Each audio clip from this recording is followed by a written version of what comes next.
Bonjour, nous sommes le 24 mai, vous écoutez l'épisode d'infos et d'actualités spécialement concocté pour vous dans toutes les langues et sur tous les sujets du podcasting. Bienvenue dans le Podcastologue Actu.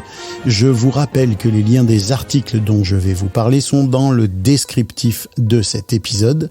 Et on commence tout de suite avec une entrevue de Tom Webster de Sounds Profitable. Si vous connaissez pas Tom Webster, je vous invite à le suivre. Il est très intéressant, je lis souvent ses articles.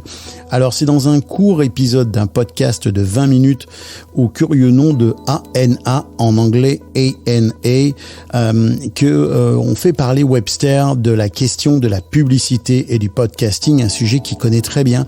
Et je cite Tom Webster, il dit « C'est comme si le podcasting était encore considéré comme un groupe de pirates écoutant des émissions de tricot. » Je ne sais pas exactement ce qu'il a voulu dire par là, mais ça laisse entendre que le podcasting est considéré encore comme quelque chose d'un peu confidentiel et pas très sérieux.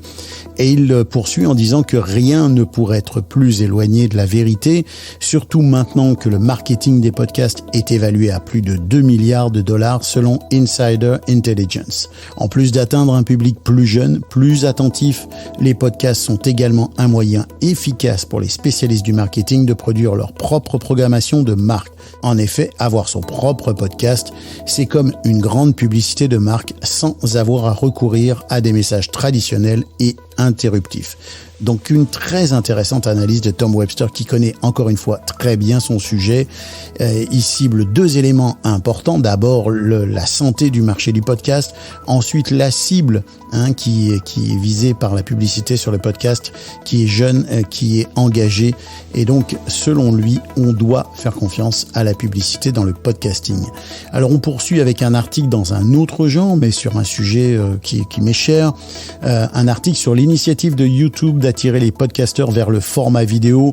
On sait, YouTube a récemment intégré des podcasts à sa plateforme YouTube Music et a créé une page spécifiquement dédiée aux podcasts dans son application.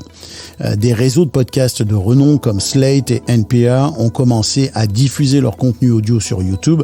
Alors évidemment, ça soulève des questions pour les réseaux de podcasts indépendants et l'auteur de l'article que je vais vous placer dans cet épisode a interrogé justement des gens qui sont dans les réseaux de podcasts indépendants, des producteurs de podcasts indépendants, et a recueilli leur point de vue sur la question. Alors certains des répondants perçoivent la vidéo comme une stratégie marketing plutôt que comme un objectif en soi. Ils admettent que la popularité croissante de la vidéo influence leur activité, notamment sur la question de l'ajustement des plans marketing et des budgets en vue de communiquer avec de la vidéo. Néanmoins, ils ne considèrent pas le passage à la vidéo comme une nécessité absolue, privilégiant leur créativité dans le domaine audio. D'autres producteurs, cependant, reconnaissent l'importance de la vidéo et ils ont alloué des fonds pour couvrir des coûts supplémentaires en commençant à expérimenter la vidéo pour des émissions, des discussions et des jeux, là où la caméra n'affecte pas le contenu. Je pense que c'est un élément intéressant finalement et à souligner de la question de la vidéo dans le podcast. Tant que ça n'affecte pas la façon dont on crée le contenu, écoutez, ça peut être envisageable. Mais il ne faut pas que ça joue, en tout cas à mon avis, sur la créativité et sur le potentiel de l'univers audio, parce que il y a un potentiel dans l'univers vidéo et un potentiel dans l'univers audio, et ce ne sont pas les mêmes, ces deux univers créatifs. Alors dans un tout autre domaine, j'avais envie de vous amener sur un petit point technique, le Phantom Power. Qu'est-ce que c'est ? On voit souvent que dans certains types de micros, il faut activer une alimentation fantôme de 48 volts. Et là, je suis tombé sur un article qui aborde la question, donc je me suis dit c'est une bonne occasion pour vous parler de ça. C'est dans The Podcast Host, qui est un site web qui traite du sujet du podcast, vraiment intéressant, je le lis très souvent. Et là, on parle donc de ce Phantom Power. On explique à ceux qui sont pas familiers du terme, finalement, que c'est une source d'énergie qui offre une tension au microphone et aux autres dispositifs audio, que ça passe par le biais d'une interface audio, évidemment. Et quels sont les types de micros qui ont spécifiquement besoin du Phantom Power ?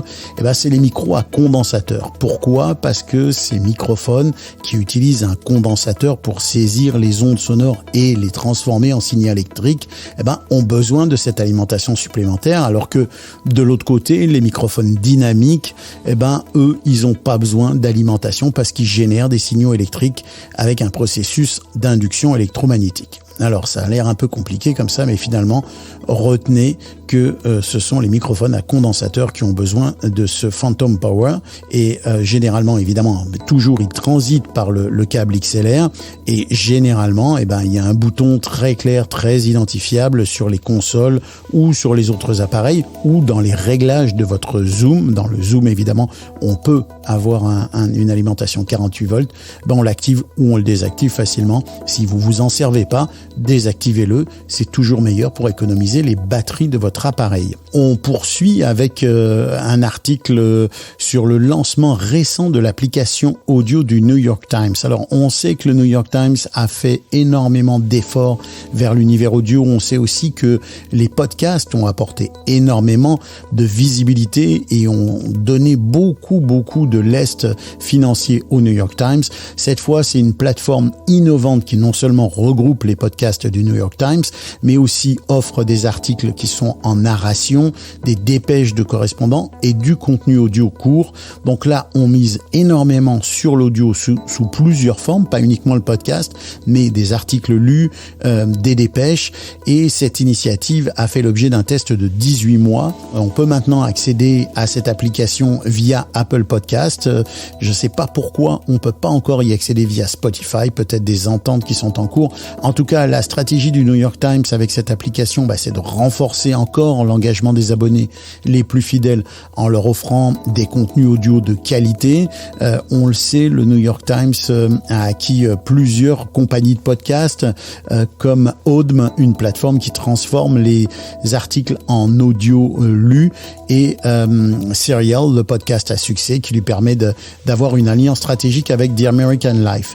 Plus récemment, le Times a fait l'acquisition de The Atlantic, une plateforme d'information sportive en ligne, pour le coût modeste de 500 millions de dollars. Alors voilà, ça lui ajoute à son portefeuille 120 podcasts supplémentaires.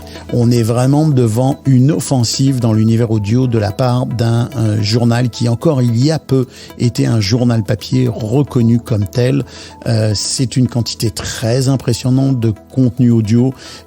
Encore une fois, j'insiste sur le fait qu'il mise beaucoup sur les shorts, sur les contenus de courte durée, de moins de 10 minutes, de manière professionnelle évidemment, parce que ce sont les journalistes du New York Times eux-mêmes qui lisent ces nouvelles.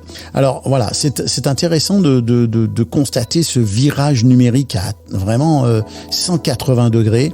Le New York Times s'est donné pour objectif, et là je cite, de capturer chaque seconde de la journée des auditeurs. Alors c'est évidemment un objectif ambitieux, mais comme le dit l'auteur de cet article sur Amplify Media, c'est le blog de Blogstein, que je vous recommande aussi. Il dit il ne faut pas parier contre le New York Times. C'est vrai que le New York Times a souvent pris des initiatives audacieuses dans l'univers audio, et ça a tendance à plutôt bien lui réussir. Alors on arrive maintenant à la fin de cet épisode, et je vais le conclure en vous rappelant que ce 24 mai et le 25 mai d'ailleurs, ce sera le podcast show de Londres, donc ça débute aujourd'hui à Londres, et le podcastologue y sera quasiment, puisque Bruno Guglielminetti et moi allons enregistrer le prochain épisode avec Philippe Chapeau, qui lui sera dans les studios du podcast show à Londres. Donc ça sera un numéro spécial, une coproduction Podcast Magazine et le podcastologue avec Philippe Chapeau, Bruno Guglielminetti, et on aura 2 invités surprises qui viendront se joindre à nous et avec lesquels on pourra discuter au podcast show de Londres. Alors n'oubliez pas que vous retrouverez les liens de ces nouvelles du jour dans l'épisode d'aujourd'hui. Il n'y a pas eu d'infolettre il y a 15 jours, je m'en excuse. J'étais occupé à donner une formation à l'INIS, l'Institut National du Son et de l'Image à Montréal. Donc j'ai géré des priorités. Voilà, c'est déjà terminé. Si vous avez aimé cet épisode, faites-le connaître, partagez-le autour de vous. N'oubliez pas de mettre des notes et des commentaires. Je fais partie des gens qui pensent que ça a de l'importance. J'ai déjà essayé de pousser le podcast grâce à des notes et des commentaires, et ça marche. Je vous recommande de le demander. demandé.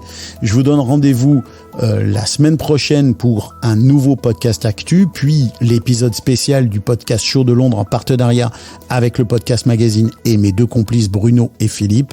Ce podcast est une production Ghostscript Media. La musique que vous entendez vient du catalogue musical de BAM Music. Je remercie notre partenaire Eddy Sound qui nous permet d'être découverts et écoutés sur des plateformes grâce à des players judicieusement placés. Moi, je vous dis à très bientôt et que l'audio soit avec vous.